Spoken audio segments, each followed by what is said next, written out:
कल अखबार में भी इस योजना को लेकर के सच्चाई आई है। इसमें लिखा गया है contract worth 53 crore to deputy CM family ads.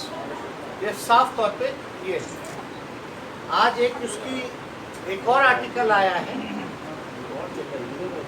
80 crore deal for JDU leaders family ex ministers nephew is long list of VIP contractors. और ये जो अखबार में जो छपा है अंग्रेजी अखबार में, इससे पहले ये घोटाले का पर्दाफाश हमारे राम प्रकाश महतो जी, जो कि कटिहार से इस बार प्रत्याशी रहे, उन्होंने किया था। और इस घोटाले की सूचना जो है माननीय मुख्यमंत्री को भी दी गई थी। अब आप देखिएगा कि ये राम प्रकाश महतो जी ने 28 फरवरी 2021 में ये माननीय मुख्यमंत्री जी को जो है चिट्ठी लिख करके पूरे घोटाले के संदर्भ में जो है वो बताया। ये पेपर में आर्टिकल भी है। अगस्त 2020 में इन्होंने पहली बार जो है इन्होंने इस घोटाले की पर्दाफाश किया, लेकिन 20 अगस्त 20 के बाद भी जो है कोई जांच नहीं हुआ। तो इसके बाद जो है फरवरी 21 में इन्होंने आदरणीय मुख्यमंत्री जी को चिट्ठी लिख करके जो है सूचित करने का काम किया। अगर आप इस घोटाले की बात करें तो ये सप्लाई जो है जल का लोगों के घर तक नहीं पहुंच रहा, लेकिन जो धन का जो सप्लाई है सरकारी तिजोरी से सीधे बीजेपी और जेडीयू के मंत्री और नेताओं के अकाउंटों में पहुंच रहा है। और हम तो कहना चाहते हैं ये नल जल योजना नहीं बल्कि नल धन योजना है। ये नल धन योजना जो केवल भ्रष्टाचार का ही, इसमें आप देखेंगे तो खेल पूरी तरीके से हुआ है। इसको सिर्फ हमने ही नहीं कहा बल्कि आज जो है आर्टिकल में भी इसमें साफ तौर पे इस अंग्रेजी अखबार ने छापा भी, लेकिन कोई कार्रवाई नहीं की गई। क्यों नहीं की गई और आपको हम बताएंगे इस डिटेल में। तो बिहार का ऐसा कोई पंचायत नहीं है जहां इस योजना के तहत कहीं टंकी फट गया, कहीं पानी का पाइप जो है वो टूट गया, कहीं कुछ दह गया। ऐसी खबरें लगातार आती है। हम तो मुख्यमंत्री जी को चैलेंज भी करेंगे कि 50 पंचायत का नाम ही बता दीजिए, 50 पंचायत का जहां ये योजना सही से काम कर रहा हो। हर जगह केवल भ्रष्टाचार है और जेडीयू बीजेपी के नेताओं को कॉन्ट्रैक्ट लगातार दिया जा रहा है। अब डिप्टी सीएम पे आरोप लग रहे हैं कि उनकी जो बहू है, उनके जो साले हैं, उनके कंपनी को जो है कॉन्ट्रैक्ट मिला। अब अगर आप डिटेल में जाइएगा तो कंपनी का नाम है, 2 कंपनी है, जीवन श्री इंफ्रास्ट्रक्चर प्राइवेट लिमिटेड और दीप किरण इंफ्रास्ट्रक्चर प्राइवेट लिमिटेड। कंपनी के डायरेक्टर उप मुख्यमंत्री के साले और दामाद हैं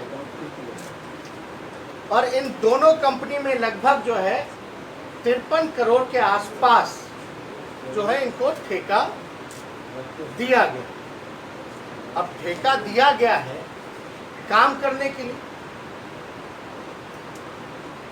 लेकिन पीएचडी डिपार्टमेंट का जो नियमावली कहता है कि ठेका किसको मिलना चाहिए, टेंडर किसको अवार्ड होना चाहिए, पीएचडी का साफ है कि कोई अनुभव सरकारी काम में उस कंपनी का होना चाहिए। लेकिन अगर आप अनुभव की बात करेंगे तो इस कंपनी को इससे पहले कोई सरकारी काम का अनुभव रहा ही नहीं। ये तो साफ तौर पे उल्लंघन है और साफ तौर पे ये दिखता है कि ये कॉन्ट्रैक्ट जो है मैनेज किया गया है। मैनेज कैसे हुआ, क्यों हुआ, किसने किया, कौन संरक्षण दे रहा है, ये विषय तो सरकार के लोगों को एक्सप्लेन करना चाहिए। लेकिन हम लोगों के लगातार आवाज उठाने के बाद भी जो है कार्रवाई नहीं होती। आप देखिएगा, हमारी तो छोड़िए, हम तो कह ही रहे हैं पूरी तरीके से फर्जीवाड़ा हुआ है। जो तारकिशोर जो उप मुख्यमंत्री हैं, जिसमें उनके दामाद, पुत्र, बहू और साले हैं जिस कंपनी में, वो खुद मानती है कि उनका अनुभव नहीं है। कंपनी खुद मानती है कि उसका अनुभव नहीं है और खुद मानती है कि सरकारी काम वो नहीं कर रहे, इस योजना के तहत कोई काम नहीं कर रहे। लेकिन पैसा कैसे उठा रहे हो? आपको अवार्ड कैसे हुआ? अगर ऑडिट रिपोर्ट कंपनी का जाइएगा तो कंपनी खुद स्वीकार कर रही है ऑडिट रिपोर्ट में कि वो कोई सरकारी काम नहीं कर रहे हैं। तो ये पैसा कहां जा रहा है भाई? ये तो पूरी तरीके से भ्रष्टाचार है भाई। कोई भी कंपनी अगर सरकारी काम कर रही है या कोई काम कर रही है तो ऑडिट जो है वो रिलीज करती है। उसमें जिक्र होता है कि कहां से पैसा आया, कहां खर्च किया गया। तो इसमें तो वो बता ही नहीं रहे कि भाई कोई सरकारी काम का अनुभव रहा है उनका। खुद स्वीकार कर रहे। नीतीश कुमार जी हमेशा कहते हैं करप्शन पे जीरो टॉलरेंस, लेकिन हम साफ तौर पे कहते हैं 100% नीतीश कुमार जी का करप्शन पे एक्सेप्टेंस है, 100% प्रोटेक्शन है, 100% पार्टिसिपेशन है, 100% एसोसिएशन है, 100% अफिलिएशन। ये भ्रष्टाचार को लेकर। और मुख्यमंत्री जी, जब हम ये बात कह रहे हैं 100% एक्सेप्टेंस है, प्रोटेक्शन है, एफिलिएशन है, ये बात सबूत इस घोटाला जो है ये पेश करता है। और इससे पहले जो 70 घोटाले हो रखे हैं, ये साबित करता है कि कोई टॉलरेंस मुख्यमंत्री का करप्शन को लेकर के नहीं है। नीतीश कुमार जी कितना भी भ्रष्टाचार पर शुचिता की बात करें, वो केवल और केवल दिखावटी है, बनावटी है, मिलावटी है। वो भ्रष्टाचार पर शुचिता नहीं बल्कि भ्रष्टाचार पर सुविधा का काम जो है नीतीश कुमार जी कर रहे हैं पूरी तरीके से। कोई टॉलरेंस नहीं, कुछ नहीं, मुंह में दही जमा के। कल भी शायद किसी पत्रकार ने पूछा तो हाथ जोड़ करके चल दिया। बताइए, ये स्थिति जो है बनी हुई है। तो हम लोग लगातार जो है इस मामले को, हमारे राम प्रकाश महतो जी जो है ये उठा रहे हैं।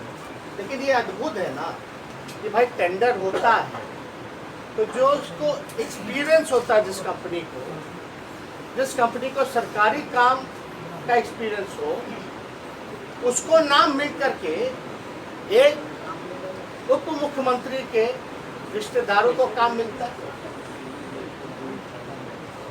लेकिन इस पे लोग, तारकिशोर जी हों या कोई बीजेपी के लोग हों, सवाल पूछेंगे भाई ऐसे कैसे। उस समय 18, 19, 20 में तो हम उप मुख्यमंत्री नहीं रहे। लेकिन हम इतना कहना चाहे तो विधायक तो थे, और विधायक किसके थे? बीजेपी के। पीएचडी डिपार्टमेंट किसके पास था? बीजेपी के पास था। डिप्टी सीएम कौन था? सुशील कुमार मोदी जी। और उप मुख्यमंत्री किसके रिकमेंडेशन पर बने? ये तारकिशोर जी, सुशील कुमार मोदी जी के नाम पर बने। तो भैया, क्या सुशील कुमार मोदी और नीतीश कुमार जी भी इसके भागीदार हैं? क्या इसी कंपनी का पैसा सरकारी खजाना में से लूट करके सुशील कुमार मोदी जी को दिया गया, तभी सुशील कुमार मोदी जी ने जो है इनका नाम रिकमेंड किया है डिप्टी सीएम? ये मामला बहुत ही गंभीर है।